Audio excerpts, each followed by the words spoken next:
Hello everybody, Alan Solar here, your passive income guru. Today's tutorial is about understanding the localbitcoins.com platform. There's a lot to cover, so let's jump right in. And once you've verified your account, you've signed up, and then you've gotten an email from Local Bitcoin, you've clicked the link in your email and you've verified your account, log into the platform. And let's start from the right hand side going to the left hand side. So if you click on this little dial icon, it takes you to a page which shows you your sell orders. Okay, if you have any sell orders, so if you had Bitcoin and you wanted to sell it on the exchange, this is where you could create your advertisement to sell your Bitcoin. These are your closed contracts, all the people that you've done deals with in the past. The released contract, this is obviously all the people that have released coins to you, or you've released coins to them. And this is your cancelled orders. If you've cancelled an order with somebody or they've cancelled an order with you, this is the tracking over here. If you had coupons, if you wanted to sell or walk around with a ticket coupon offering Bitcoin, you could create your coupons over here and just print them as you wish. This little man over here, the top icon basically tells you about your account. Okay, so my account is called Bitcoin Carrot Bars.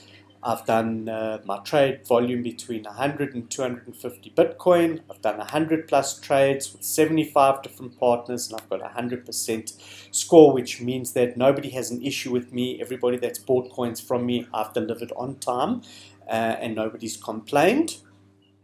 And so it just basically tells you a little bit about your account. 13 people trust me, and nobody's blocked me, which is a good thing. So this just gives you an overview of your account. The next icon is your edit profile icon, and this is very, very important, and this is where you control your profile. So the basic information is just very basic. Okay, you get to change your password. Verification is very important, that you verified your account via email, your phone number is verified, and you've uploaded your KYC documents or your FICA documents. KYC stands for Know Your Client. That's the international standard all over the world. In South Africa, we use FICA documents, so it would be your ID, proof of residence, and so it's your passport or your ID or your driver's license, and proof of residence, which is a utility bill or a telephone bill, something that's proving that you live where you say you live. So once that's verified, then your account is verified and you're able to transact, buy coins and sell coins on the platform. Without you verifying your account, you can't do anything. The security is basically the security of your account. So I've got two-factor authentication security on my phone. So what that means, that's just an application on my phone. You download it and it basically gives you various different numbers. Okay, without you having these numbers, when you log in, you can't log into your account. So if you lost your phone, you'd have to email Local Bitcoin and tell them to remove the GA code from your account. And as you can see, the numbers change every 30 seconds. And this is a very, very secure way of keeping your account out of the hands of hackers. So I would highly recommend that you install two-factor authentication onto your phone. There it is. You can disable or enable it. There are lots of videos on YouTube about GA or Google authentication. Just go to YouTube and Google that and learn how to install that on your platforms where it allows you to do so. So that's your edit your profile, your dashboard. I've gone through your dashboard with you. It's just a double feature from there to there. Your wallet basically tells you what's in your wallet. So here is your wallet over here. That's how many Bitcoin I have at the moment. So I've got 0.02 to the millionth of a Bitcoin. That's how they sell Bitcoin. You can buy a fraction of a Bitcoin. You don't have to buy one Bitcoin at a time, and that's what everybody's afraid of, that they have to spend this huge amount of money to buy one Bitcoin. You can buy a small amount. You can buy whatever you want, 100 Rand, 200 Rand, 1,000 Rand, Whatever you want to buy, you can buy. So over here is your what's the amount is in your wallet. This is your wallet address. Now this wallet address changes every 2 weeks for security reasons. Within local Bitcoin, they do that. So every 2 weeks you'll come back and you'll see that your wallet has changed, and that's a good thing. Also for security reasons. Here you can see incoming transactions, if there are any incoming transactions. Remember that transactions take between 30 minutes to an hour to process. So if you bought or you sold or you delivered, sent coins to a wallet, it would take between 30 minutes to 60 minutes for those coins to leave your wallet and arrive in the receiving person's wallet. The same applies to you. So there's not much else to understand over here. At the bottom, if you scroll down, you can see all the different transactions that have taken place in my account. So if I wanted to receive funds, I would send this wallet address to the person that wants to send me funds. Okay, and if I wanted to receive funds from somebody, obviously somebody would then send me their receiving wallet, and I will then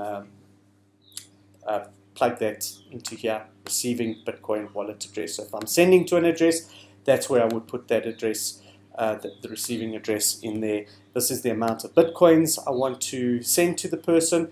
This is the description. So the description is basically for my reference, and just so that I can keep track of what I'm buying Bitcoin for. And over here is the amount in your local currency of how many Bitcoin you wanted to send to the person. So let's say you wanted to send in euros, you'd go up to the top.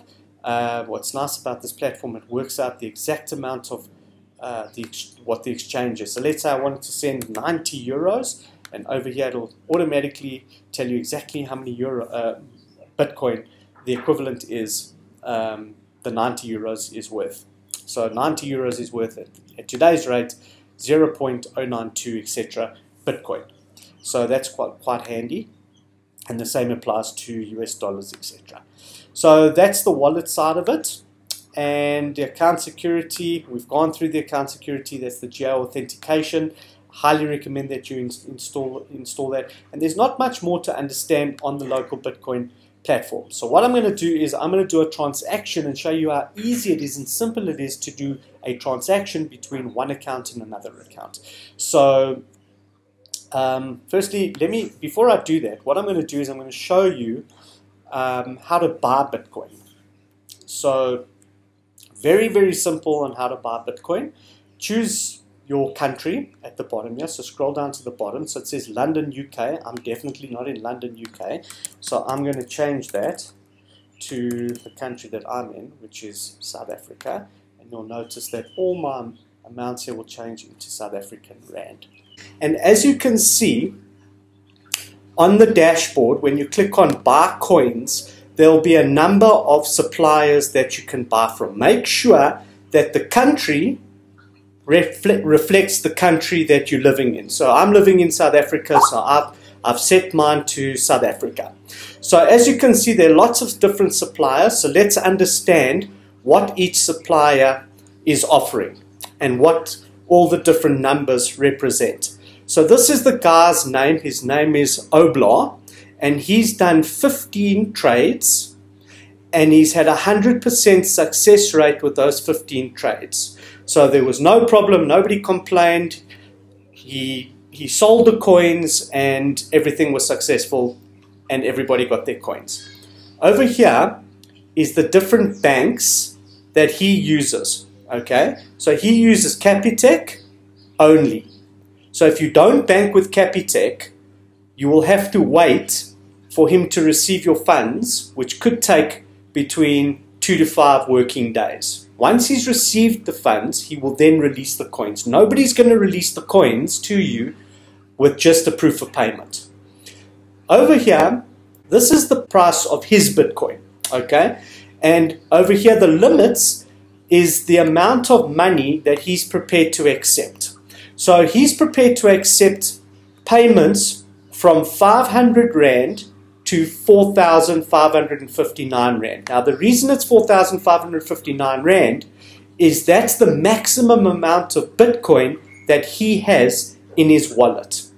And he's not prepared to do any transactions less than 500 Rand. So if you wanted Bitcoin to the value of 300 Rand, you couldn't use that supplier. You'd have to use this supplier because he's prepared to accept deposits of 250 Rand as the minimum.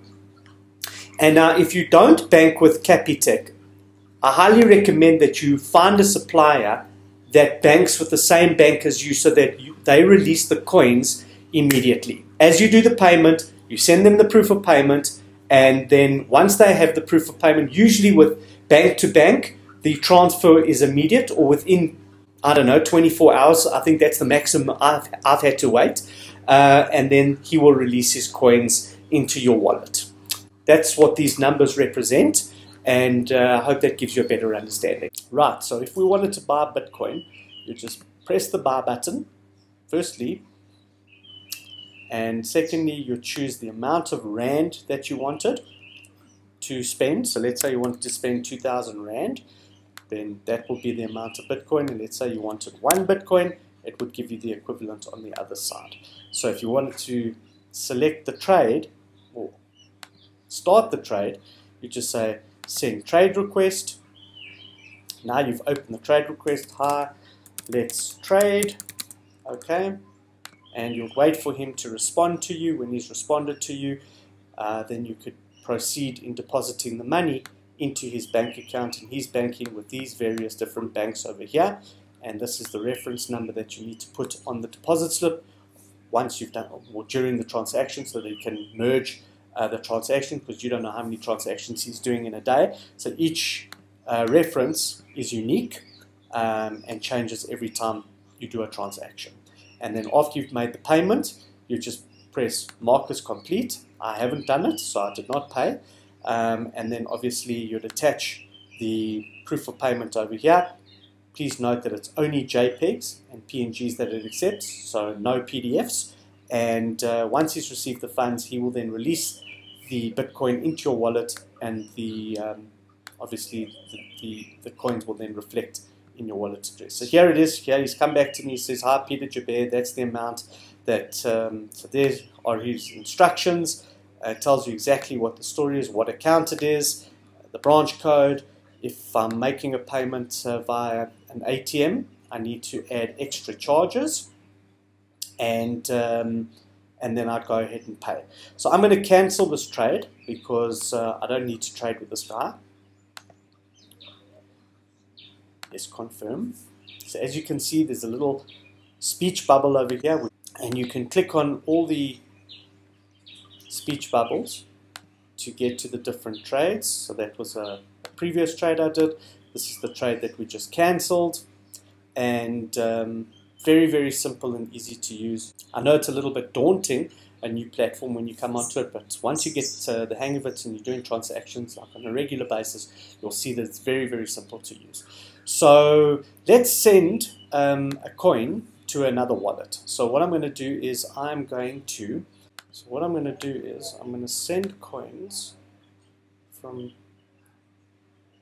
this account to my other account, which is this account. So this is the receiving wallet over here. This is where I want my Bitcoin. Go back to the other exchange, paste it in. So I'm going to send from this account to my other account, and I'm going to send the total amount of Bitcoin in that wallet. And I'm just going to put there what the account name is, transfer, and that's the amount of Rand value that I'm about to transfer. I'm going to confirm, and it's going to ask me for my GA code, which I'll get now. And that's the GA code, which I said changes every time. Now the coins are sent. As you can see, the wallet is empty. There's no funds in it. There's the transaction. It says Kenobi transfer, internal transaction. Now when I go to the other wallet, funds will be immediately received. So if I refresh the page, you'll see there over here, the coin amount did change. And here is the transaction transfer into, and there's received amount. So it's very, very simple. It's immediate. It's cheap. It's efficient, and this is the new way of banking, and I highly recommend that you get used to this way of banking. I use local Bitcoin platform because it's the cheapest platform out there, and it's the safest platform out there. Our coins are stored in cold storage, which means that the coins are not actually stored on the internet. And so if anybody had to hack local Bitcoin, the platform itself, my coins are safe, and I don't have to worry about anything. So that's how you transfer coins. That's how you buy coins. And subscribe to my video. I come out with videos all the time. I don't want you to miss any videos, so subscribe to my channel. At the bottom is my link to sign up for local Bitcoin, so just click on the comment section. And also, as I say, subscribe to my channel because I don't want you to miss any future videos. So if you've got any issues, please WhatsApp me or email me, and I'll help you through any issues that you have. Have a great day.